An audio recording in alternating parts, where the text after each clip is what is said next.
Hey guys, how's it going? It's Etanyos here. Welcome to episode number 10 of this NHL 21 no salary cap franchise mode here with the Milwaukee Pirates. If you guys have missed any episodes up to this point, go up into that top corner of the video right now. And also, if you do enjoy, feel free to drop a like, subscribe to the channel if you're new, and hit the notification bell. So last episode, we got through the off season after the Pirates were eliminated yet again in the playoffs in round 2. I believe it was by the Winnipeg Jets. So this season the team is looking a little bit stronger, not much of a difference. Obviously the top 6 is absolutely insane, and the defense is really looking good as well. This team really shouldn't struggle all that much. It's a pretty solid all-around team, but we're going to get into the simulation here, and we're going to see how it goes. So I will be back with you guys at the 41 game mark of the season to see where the team ends up, and then we'll go from there.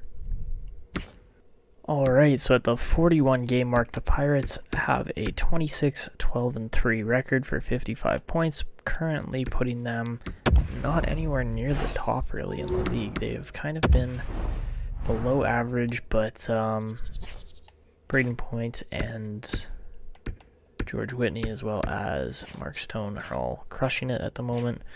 Everybody besides that, not really, honestly. We had so many good players last year, and this year they're just not quite there. As you can see, 47 for Whitney is nowhere close. 28 goals is up there, but McKinnon's got more goals than him. Patrick Kane's got more goals than him, so they're gonna have to step it up here. And yeah, it just hasn't been a great season all around. Holy, Vyacheslav Bobrovsky's a crazy good defenseman. For goalies, Shesterkin's crushing it. Askarov as well as Carter Hart and a couple other guys there. Rookie skaters, we're seeing Marco Rossi light it up this year. Connor Bedard, not doing bad, but really not doing all that great either. Yeah, interesting year here, but yeah, standings wise, the Pirates are currently sitting, I'm gonna say like 12th place.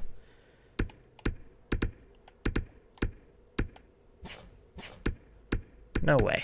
We're 3rd in the entire league? That seems really high. I guess not. 26 wins is decent out of 41. Chicago's the top team, Toronto 2nd, Milwaukee's 3rd. What? This team just doesn't seem like they're performing that well, and they really are. So, interesting first half of the year. We'll see if that trend continues and they finish with 110 points or so, but that's what they're projecting for. But I will see you guys at the end of the regular season. Alright, so the Pirates go 57-19-6 in the 2023/24 season for a 120-point campaign. An absolutely fantastic season, putting them first place again as they repeat on defending the President's Trophy. Just beating up the Chicago Blackhawks by 2 points as well, so that's crazy. There was just no losses for the Pirates this year, really, apart from overtime, and they were absolutely fantastic overall. 73.2% of the total points available. They had the most goals for and the 3rd least goals against, so overall a very solid campaign.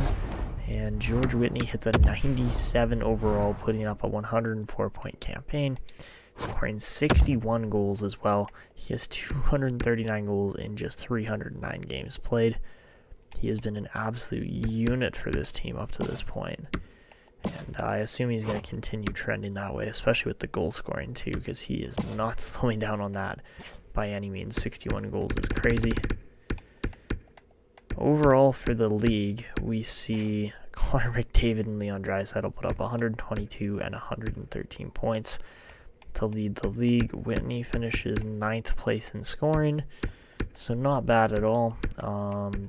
Brock Besser up there, as well as Patrick Kane, Mitch Marner, Elias Pettersson, Alex DeBrincat, and Gabriel Landeskog on the Canucks now with 106 points. So a really good season for him.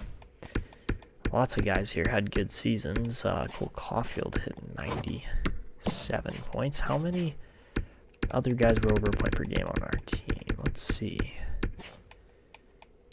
There's a lot, actually.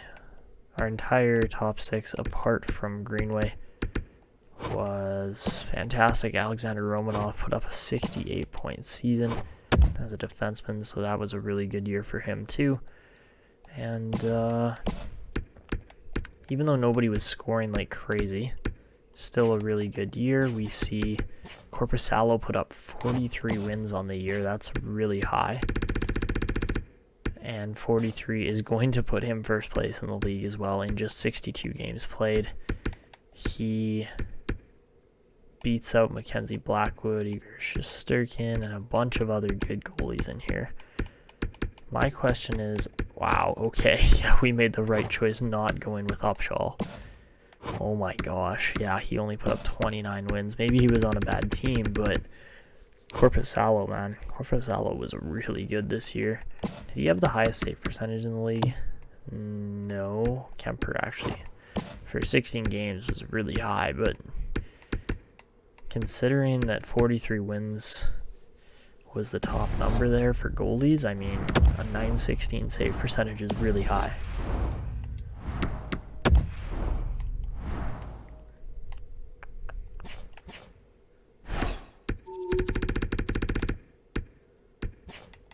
So for your goal scoring leader, looks like it's going to be George Whitney with 61 goals on the season. Next up is Cole Caulfield, then Connor McDavid, then Nathan McKinnon. So Kaprizov also had 47 goals, so he was actually putting the puck in the net quite a bit as well. Your top plus minus leader this year was Adam Boqvist. He was fantastic. And then, Gabriel Carlson we could have held on to. He was also in Chicago, probably playing with Boqvist. But Romanov was second place there. So yeah, a couple of guys that just had crazy good plus minuses. Penalty minute leader, Bremberg, elite, 4th overall pick, 124 penalty minutes. That's really high. My goodness. Okay.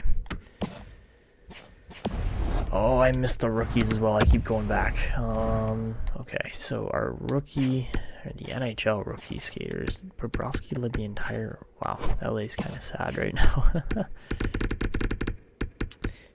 For the entire league, though, rookie leader was Ludvig Andersson, 3rd overall pick in 2023. After Bedard and a bunch of other players here, Bobby Brink doing well in the NHL. Connor Bedard put up 56 points in his first season, so that's not bad by any means, but probably could improve on that quite a bit. Matthew Savoie had a great year as well, 49 points. There's just so many good first round picks in here that of course we can't have on our team because otherwise. Yes. Okay. I know. Again, we can't have first round picks on our team because they are against the rules for what we're doing with this. So now that that is done, let's see who we're playing in the playoffs, then we'll wrap this up. And it is going to be the Nashville Predators, and looks like it's going to be the Cleveland Monsters for the... Oh, okay. The Vikings actually did pretty good, too. Sutter led the team with 60 points, so that's not spectacular. But Shubasov looks like he could be NHL ready in the next year or so. But the main watch here was definitely Lars Ackerlund with 30 wins in 45 games, so a really good season from him. But yeah, we're going to be playing the Nashville Predators first, and should be a good series coming up. 3 days later. So guys, the reason why this episode is a little bit later is because I actually was going to release it, and then I edited it out, and it was 10 minutes long. And I was like, okay, that's not long enough for some actual franchise mode content here, so... we're going to keep going here. We're going to get into this Nashville series and see what happens, obviously. But the Nashville Predators are obviously a pretty solid team there. Nothing crazy, but they're again, like we played them last year. I was like, okay, let's not underestimate these guys because they could prove us totally wrong. And well, they didn't exactly do that. We only went to 5 games with them, so it's not bad. But to be honest, they got a pretty solid team here. Their goaltending's absolutely insane. Mantha's out, so that could be the tide swinging play here. But I think we're looking all right, and well, let's start going here. So it's like 2 a.m. in the morning. I can hear someone walking around my house. I'm like, okay, I don't know who's awake, but anyways, we're going to keep going here. Power play for the Pirates, and they tie it up. Okay, so first period, 3-1 game. Whitney, Romanov, and Stone all score, so that's a great start. Pirates make it 4-1, and game 1 is a success for Milwaukee as they win that 5-3, giving up a shorthanded goal as well. But that does not matter, as your 3 stars are George Whitney, Jake Getzel, and Colton Sissons. So yeah, overall, pretty solid game. Nothing crazy, but definitely a solid win for the Pirates. And Jonas Korpisalo is out until further notice. Great. That's just fantastic. Okay. So yeah, unfortunately we do lose our starting goalie. And, well, now we gotta roll with a much weaker tandem. It is what it is. Again, there's not really a whole lot we can do. And, well, how did the, not so great. 5-3 loss for Madison there in the AHL. Alright, game 2 of this series now. We start off, and it's a 2-0 first period. Milwaukee gets outshot, but still is leading. Second period, it is a 2-1 game, and the third period is a 3-2 victory for the Adam Lowry with the late dagger, and the Pirates take it 31-29 in shots, 3-2 in game 2.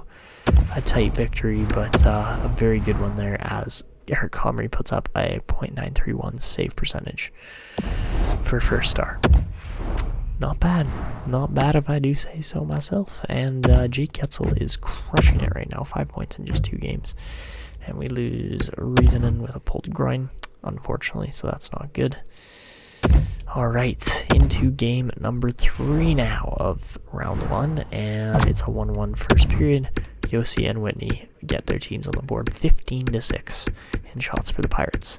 Second period, it's a 2-2 game as Kaprizov and Yossi again score in the second period, 28-21 in the second, and the third period is a 4-2 Nashville victory as they come home and show their fans that, hey, we're still worth cheering for. Michael Raffle and Luke Kunin both getting goals there for the Preds. So yeah, unfortunately we do lose that game. Roman Josi puts up 3 points on the night, and a .948 save percentage for Askarov is absolutely ridiculous. So, I mean, what can you say? The Predators showed up to play, and now the Pirates have got to respond, and we lose Sokolov as well to an injury. Great. Man, we are just crushing it right now with not having a healthy lineup. Okay, is Korpisalo like healthy? Yeah, he is. Okay, I mean,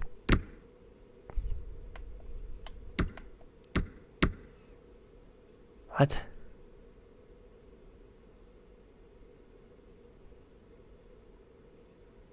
Are you guys seeing this? Korpisalo made 1 save and went out with an injury. He stopped 1 out of 2 shots and has a 35.29 goals against average right now. That is ridiculously impossible. Oh my goodness, how? What? He only stopped 1 out of 2 saves and went out with an injury. He was like, nah, I'm good, fam. I'll average 35 goals against per game. It's no biggie. What the heck? Okay, anyways. Heading into game 4 now in Nashville. Oh my gosh, huge scoring first period as the power play seems to be rolling for Nashville. But Romanov and Gambrell get goals for the Pirates in period 1 of game 4. Second period, it is still a 2-2 game as Nashville and Milwaukee are at 18-16 in shots. So heading into the third period, this could be a pretty decisive game because if Nashville ties it up, we're right back in the series as far as this is going to be a long series. They get power play there, don't score. But if the Pirates can win it here on the power play, yes, they can. Okay, Zach Sanford there with the later goal. Then it swings the tide in Milwaukee's favor big time. So, not much time left, and they seal the deal there. Connor Brown, and then Matt Benning with the empty netter.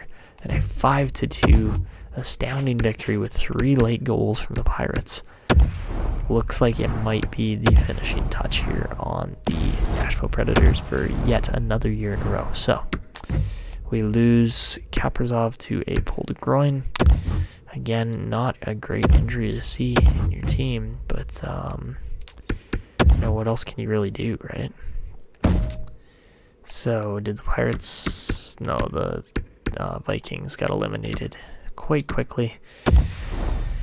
So that's unfortunate, but then again, when your whole team goes down with injuries, it's kind of hard to, stay healthy and make sure that things go well. So it is what it is. Hopefully we actually see some defensive growth this year. That would be, nice, but also probably unlikely. Ackerland is growing like a weed. I love it. Up to a 74 already.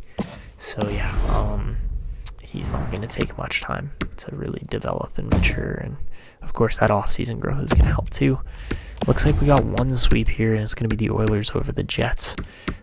Everybody else is tied to a piece pretty much, except for Montreal, who's up 3-1 versus Florida, and of course Milwaukee over Nashville. So heading into game number 5, this could decide it, but first period, it's a 2-0 game as Mark Stone scores back-to-back goals within about 4 minutes of each other, and 16-6 in shots for the Pirates in the first. As my earbuds fall over the ground. All right, second period, 4-0 game as Mark Stone completes the hat trick. George Whitney gets a power play goal, and the Pirates are on a absolute roll right now. So 4-0. Power play, Milwaukee makes it 5, then they make it 6, and are literally torching Askarov right out of the net. That's 7 goals against, man. Holy Milwaukee. 8-0, Matt Benning. 40 shots, 9-0, George Whitney. You guys are disgusting. Are they going to get another one? They very well might. Yep, 10-0. Oh my god. 10-0 blowout. That is filthy on so many levels. George Whitney, 3 goals, 3 assists, first start of the game. Mark Stone, 3 goals, 2 assists, second start of the game. John Klingberg, 5 assists. Holy crap, man. That was the biggest pummeling I think I have ever witnessed on NHL, and only a handful of guys actually contributed to it. It was mainly our top line who just decided to not stop running and gunning and literally just murdered this Nashville team out of existence. I would not be surprised if the Nashville Predators are like, all right, let's relocate. We don't want to be in their division anymore. Holy crap. All I can say is Milwaukee has got a pretty solid chance of going far in the playoffs this year, especially after the performance they've just put up in the first round. It probably helps that Janmark's actually boosting that to a +5 as well. Not even gonna lie. So, hey, that's something we could, kind of try to focus on here, especially with, certain contracts probably being up soon. We could try to keep a guy like Janmark around if he fits that well. If he's going to boost, if he's going to be an 86 overall player there, and that means we have a 99 Braden Point and a 97 Mark Stone, I'm not going to complain at all. Obviously, Kaprizov is the youngest player out of those 3, but at the same time, man, don't get me wrong. Kirill Kaprizov has been freaking fantastic for Milwaukee since he was traded over here. He's been a 90-plus point player in both of those seasons, but we are also offering him a ridiculous amount of money coming up here, and it is what it is, but we are going to have to make some sacrifices because of that, and I'm not exactly sure where we're going to be making those sacrifices, but Anyways, I am, prematurely jumping the gun for contracts. And, we do have contracts offered as well. Like, we did that at the end of last episode, if you guys made it to that point. If you didn't, of course, go check it out. But we just don't have contract dollars for guys like Jake Getzel and other players like such. Like, a $10.95 million a year isn't crazy, actually, for Kaprizov. It's a one-year deal, but not gonna lie, that 1-year deal might very well end up turning into a sign and trade kind of thing here. So yeah, I wouldn't even be surprised if that happens. So $3.7 million for 2 years for Sanford is actually not bad. 1.8 for Kopaka. And of course I would like to keep Cale Fleury around, but again, his asking price is just too high. Connor Carrick surprisingly wants to stick around with this team. He's on a two-way. And of course we got Eric Connery needing an extension here. And for $925K, I think he is a fine sign-in for our team. We will have to sign Hawley coming up here. He is going to be a fairly decently valuable goalie. Not like Lars Ackerlund. Don't get me wrong. Ackerlund's going to be one of the biggest steals this team sees in the draft in general. But yeah, that's the thing, is like we got guys like Klingberg and such who are elite offensive players.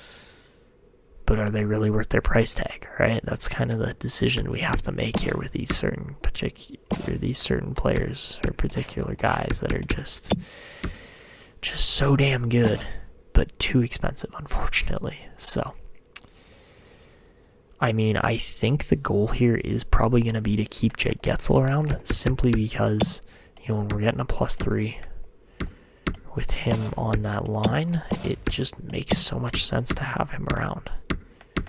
It really doesn't help that Kaprizov isn't even playing right now, so we can't tell where he's at. How's his injury doing, too? He's got the, separated shoulder? Oh, pending evaluation. Cool, okay. Still, what do you mean pending evaluation? Anyways, the Pirates move on. The Vikings do not. 10-0 is just disgusting, but, it is what it is. And let's see who else is moving on here. So I assume we're going to get... I don't know who we're going to get, actually. It might be Arizona that we end up playing, but it could also very well be Chicago or... I don't know, Chicago or Colorado. We could get either of those teams, too. So far, we got Milwaukee, Arizona, Edmonton, and Pittsburgh, as well as Montreal moving on. So that's 5 out of 8. The other 3 series have gone to 7 here. But so far, not looking like a whole lot of upsets. And round the playoffs is over, and we get the Colorado Avalanche next. Oh boy. Oh boy, this is going to be a tough series. And of course, we had Winnipeg last year, but obviously, Colorado's got this guy named Nathan McKinnon. They also brought back an old draft pick of theirs in Ryan O'Reilly. And they have... That's gross, man. That is a gross team. Oh, jeez, buddy. Very nice team they've put together here. Not going to be surprised if we struggle with them either. Of course, a team like Chicago would have probably been tough too. Kurashev's actually a really nice player. Kirby Dach hasn't quite turned out to be what they wanted him to be. Of course, this roster is all post or pre-Seth Jones trade. But again, I would have very much preferred playing against this team. I would have loved to have played against Arizona, but it doesn't look like that's going to be the case here. And yeah, we will have to take on Colorado. And Edmonton is lurking around here. Oh, God, they've got a nice team too. They've got a really good defense. Oh, God. That's stupid, man. Look at how solid that team is. Jeez. Oh. No worries, just a 97 rated Leon Draisaitl. Oh my god. We're gonna get murdered if we have to play these guys, because, again, they got, like, Cahoon, Hopkins, Puljujarvi together. They're rolling. Then they got a freaking 85 rated Dylan Holloway down in the third line with Garnet Hathaway and a couple other guys. And then they got Mrazek in net, too. Wow. And they're somehow... What? How do they have money? Mark-Edward Vlasic is eating $7 million of the cap right now. Do their goalies not cost anything? Oh, yeah, that would be. Goaltending only covers $4 million. Is Yamamoto... Yamamoto's only 4.6. Dude, you're paying Cahoon that much? What? Okay, I'm genuinely shocked at some of the teams we